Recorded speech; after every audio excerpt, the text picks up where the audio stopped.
এই যা, ট্রেন তো চলে গেল। এখন কি করি? আগামীকাল কালী পূজা, যে করেই হোক আজ রাতের মধ্যে আমাকে বাড়ি পৌঁছাতেই হবে, তা না হলে মা বাবার দাদু ভীষণ কষ্ট পাবেন যে।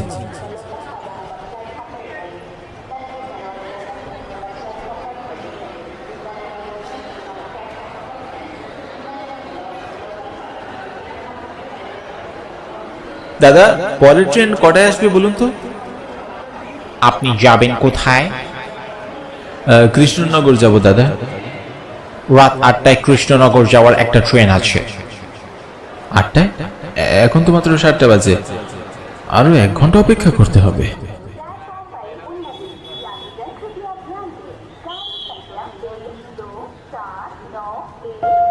আমি অখিল, কলকাতায় সরকারি চাকরি করি। কাজের চাপে আজ 2 মাস হলো গ্রামের বাড়ি যাওয়া হয় না। নতুন চাকরি, তাই ছুটিও নিতে পারছিলাম না। কিন্তু কালী পুজোতে বাড়ি না গেলেই যে নয়।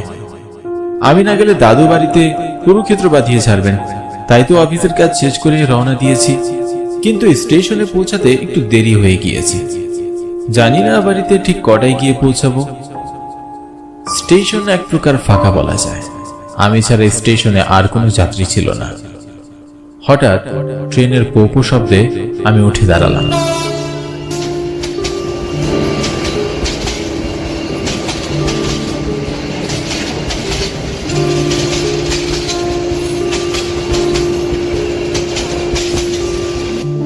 স্টেশনে ট্রেন এসে থামতেই আমি ট্রেনে উঠলাম।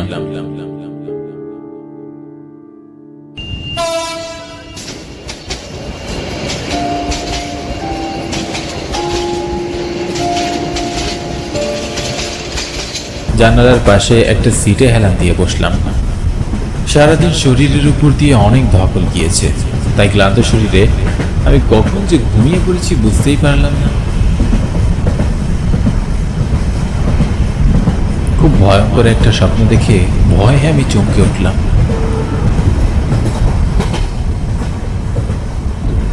কিছুক্ষণের মধ্যে ট্রেন স্টেশনে এসে থামল। আমি তাড়াহুড়ো করে ট্রেন থেকে নামলাম।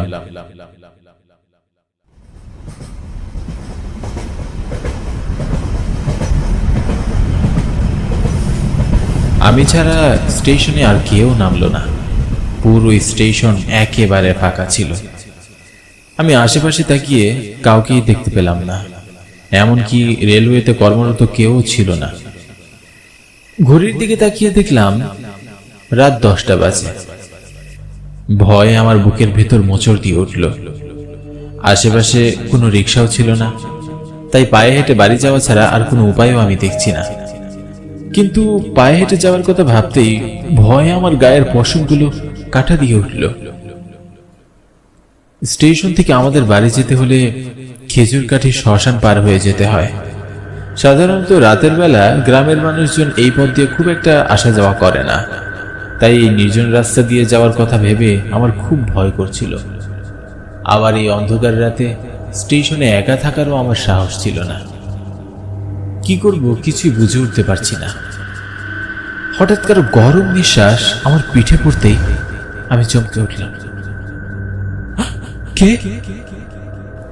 পিছনে ঘুরে তাকিয়ে কাউকেই দেখতে পেলাম না। আমি ভীষণ অবাক হলাম। স্পষ্ট অনুভব করেছিলাম কারো নিঃশ্বাস আমার পিঠে পড়েছে। ভয়ে ভয়ে সামনের দিকে তাকিয়ে দেখলাম কালো চাদরে মুড়ি দেওয়া একটা লোক আমাদের বাড়ি যাওয়ার রাস্তায় হেঁটে যাচ্ছেন। আমার মনটা খুশিতে ভরে উঠল। আমার মনে থাকা সমস্ত ভয় সংকোচ মুহূর্তের মধ্যে কেটে যায়। শুনছেন? আরে মশাই, আপনাকেই বলছি, একটু দাঁড়ান, আমিও আপনার সাথে যাব। লোকটা আমার চিৎকার শুনেও দাঁড়ালেন না, এমনকি পিছনে একবার ঘুরেও তাকালেন না। আমি লোকটার এমন আচরণে খুব অবাক হলাম। তারপর আমিও লোকটার পিছনে পিছনে হাঁটতে লাগলাম।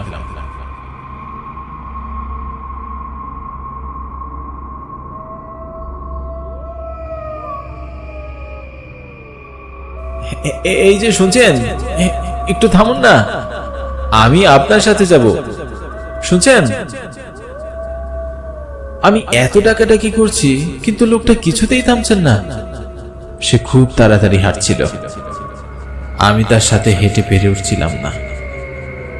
এবার আমার তার আচরণে সন্দেহ হলো। আমাদের গ্রামের কেউ এমন আচরণ করবার কথা নয়। লোকটা আবার চোর নয় তো? এমন কড়া গরমে ভারী চাদর মুড়ি দিয়ে আছে। যে করেই হোক তাকে আমার ধরতে হবে। আমি খুব তাড়াতাড়ি হাঁটা শুরু করলাম। হঠাৎ আমি হোঁচট খেয়ে পড়ে যাই।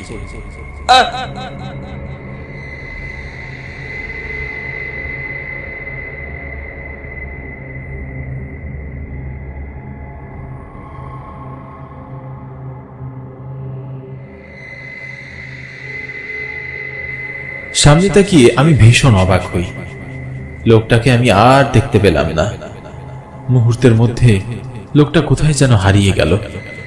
আমি আশেপাশে ভালো করে তাকাতে লাগলাম, আর তখনই একটা খেজুর গাছ থেকে ভয় আমার বুকটা কেঁপে উঠল। এখান থেকে শ্মশানের সীমানা শুরু হয়েছে। শ্মশানের আশেপাশে কিছু একটা জঙ্গল হয়ে আছে। আমাবস্যার ঘুটঘুটে অন্ধকার রাতে সেই জঙ্গলকে আরো ভয়ঙ্কর মনে হচ্ছে। সাধারণত আমাদের গ্রামের লোকজন এই পথ দিয়ে দিনের বেলাও খুব একটা যাওয়া আসা করে না, আর রাতের বেলা তো যাওয়া আসা করার প্রশ্নই আসে না। কিন্তু এই পথ ছাড়া আমাদের বাড়ি যাওয়ার আর কোনো পথ নেই। ঘুটঘুটে অন্ধকারে ঠিকমতো রাস্তা দেখা যাচ্ছে না। আমি সামনে আগানোর সাহস পাচ্ছি না। আবার স্টেশনে ফিরে যাওয়ার মতো আমার সাহস নেই। কি করব কিছুই বুঝে উঠতে না পেরে, কোনো উপায় না পেয়ে আমি বাড়ির পথে হাঁটতে শুরু করলাম। আমি খুব তাড়াতাড়ি হাঁটছি। কেন যেন মনে হচ্ছে আমার পিছনে পিছনেও কেউ হাঁটছে, কিন্তু পিছনে করে তাকানোর সাহস আমার নেই। ভয় আমার গায়ের পশমগুলো কাটা দিয়ে উঠল। আমি আরো দ্রুত হাঁটা শুরু করলাম। কিন্তু কি আশ্চর্য, আমি এত তাড়াতাড়ি হাঁটছি কিন্তু কিছুতেই যেন শ্মশানের সীমানাটা পার করতে পারছি না। পথ যেন কিছুতেই শেষ হচ্ছে না। ভয়ে আমার বুকের ভিতর ধুকধুক করছে। আমি মনে মনে ঈশ্বরের নাম জপ করছি আর হাঁটছি। হঠাৎ আমি পিছনে ঘুরে তাকিয়ে চমকে উঠলাম। কি আশ্চর্য, আমি এখনো খেজুর গাছের কাছেই আছি। এত সময় হেঁটে আমি একটু সামনে আগাতে পারিনি। ভয়ে আমার বুকের ভেতরটা কেঁপে উঠল। শরীরের সমস্ত শক্তি দিয়ে আমি দৌড়ে পালানোর চেষ্টা করলাম, কিন্তু খুব অদ্ভুত ভাবে বারবার ঘুরে ফিরে আমি শ্মশানের সামনেই চলে আসছি।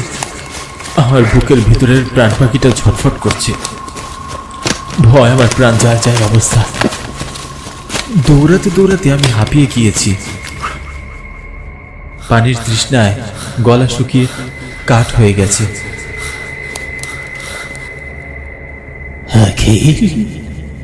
বাবা আখিল। হঠাৎ বাবার কণ্ঠ শুনে আমি চমকে উঠলাম, কিন্তু আশেপাশে কোথাও আমি বাবাকে দেখতে পেলাম না।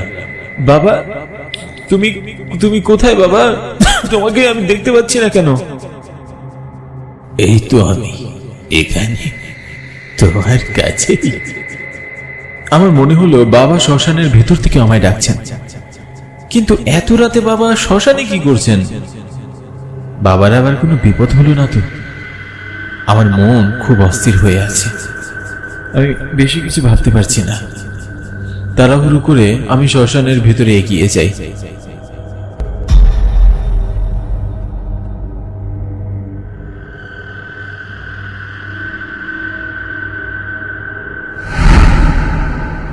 কিন্তু কি আশ্চর্য, আমি ছাড়া শ্মশানের ভিতরে কেউই নেই।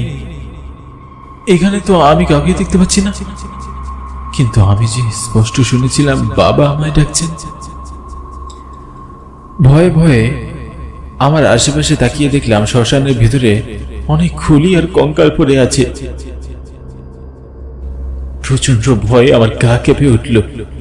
সেখানে আর এক মুহূর্ত দাঁড়িয়ে থাকার সাহস পেলাম না। তাড়াহুড়ো করে আমি শ্মশান থেকে বেরিয়ে যেতে লাগলাম, আর তখনই কেউ আমার পিছন থেকে ডাকলো আর বলল, চলে যাচ্ছিস?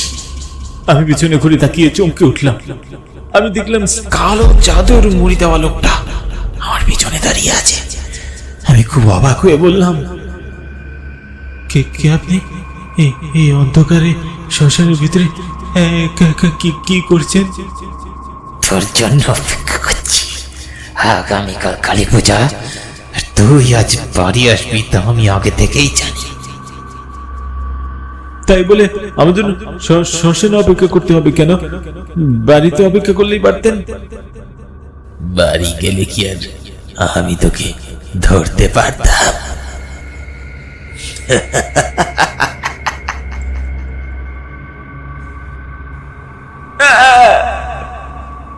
প্রচন্ড ভয়ে আমি নিজের অজান্তেই চিৎকার করে উঠি।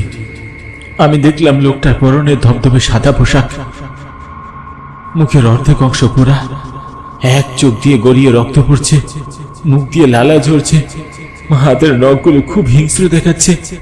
ইনি যে কোনো মানুষ নন, ভয়ঙ্কর একটা প্রেতাত্মা, তা বেশ বুঝতে পারছি। ভয়ে আমার চোখ কপালে উঠে যায়, বুকের ভেতরটা পানি শূন্য হয়ে যায়, হাত পা থরথর করে কাঁপতে থাকে। প্রেতাত্মাটা খুব কর্কশ ভাবে বলে, তোর বাবাকে মেরেছি, এখন তোকে মারবো, তোর পরিবারকে নির্বংশ করে ছাড়বো। প্রেতাত্মাটার হুঙ্কার শুনে আমি আর সেখানে দাঁড়িয়ে থাকার সাহস পেলাম না। প্রচন্ড ভয়, আমি দৌড়ে পালানোর চেষ্টা করলাম। আমি আমার শরীরের সমস্ত শক্তি দিয়ে দৌড়াচ্ছি, কিন্তু খুব আশ্চর্যজনক ভাবে বারবার ঘুরে ফিরে আমি প্রেতাত্মাটার সামনেই চলে আসছি, আর প্রেতাত্মাটা খুব ভয়ঙ্কর ভাবে হাসছে। ভয় আমার প্রাণ যায় যায় অবস্থা। বুকের ভেতরের প্রাণ পাখিটা ছটফট করছে, মনে হচ্ছে এখনই প্রাণ পাখিটা বেরিয়ে যাবে।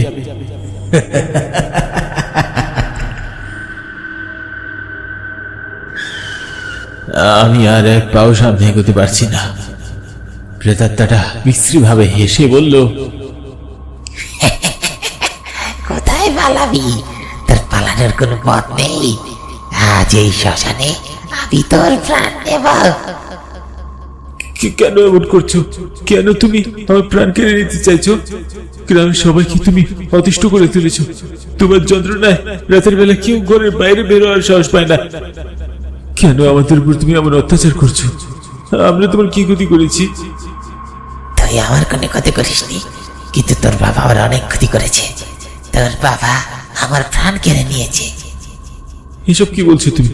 আমার বাবা এমন কাজ কখনোই করতে পারে না। তোর বাবা এই গ্রামের জমিদার, ওনার যা প্রয়োজন তা তিনি ক্ষমতা প্রয়োগ করে আদায় করে নেন। উনি অন্যায়ভাবে আমার জমির ফসল দখল করে নিতে চেয়েছিল, কিন্তু আমি আমার জমি দিতে রাজি হয়নি। আমি প্রতিবাদ করেছি, তাই একদিন রাতের আধারে তিনি আমার বাড়িতে আবার আগুন জ্বালিয়ে দেন। সেই আগুনে আমি জ্বলে পড়ে ছাই হয়ে যাই।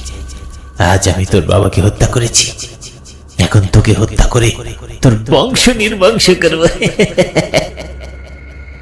না, আমার মেরো না, আমি তোমার কোনো ক্ষতি করিনি। আমার বাবার ভুলে এসেছি, তুমি আমাকে কেন দিতে চাইছো? ছেড়ে দাও আমায়। প্রেতাত্মাটা তার হাত দুটো লম্বা করে আমার দিকে বাড়িয়ে দিল, খুব শক্ত করে আমার গলা চেপে ধরল। বাঁচার জন্য আমি আকুতি মিনতি করছিলাম, কিন্তু কিছুতেই প্রেতাত্মাটার হাত থেকে ছুটতে পারছি না। আমার দম বন্ধ হয়ে আসছে। তারপর আমার আর কিছুই মনে নেই।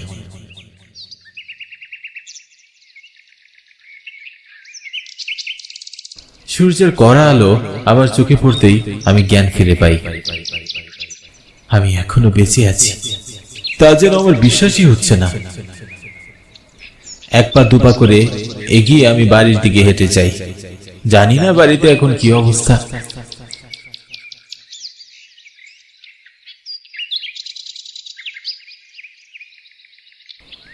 দূর থেকে দেখলাম আমাদের বাড়ির উঠোনে অনেক মানুষ জড়ো হয়ে আছে। আমার বুকের ভেতরটা মোচড় দিয়ে উঠল। গত রাতে প্রেতাত্মাটার কথা বলা মনে পড়ে গেল। আমি তাড়াহুড়ো করে এগিয়ে এসে দেখি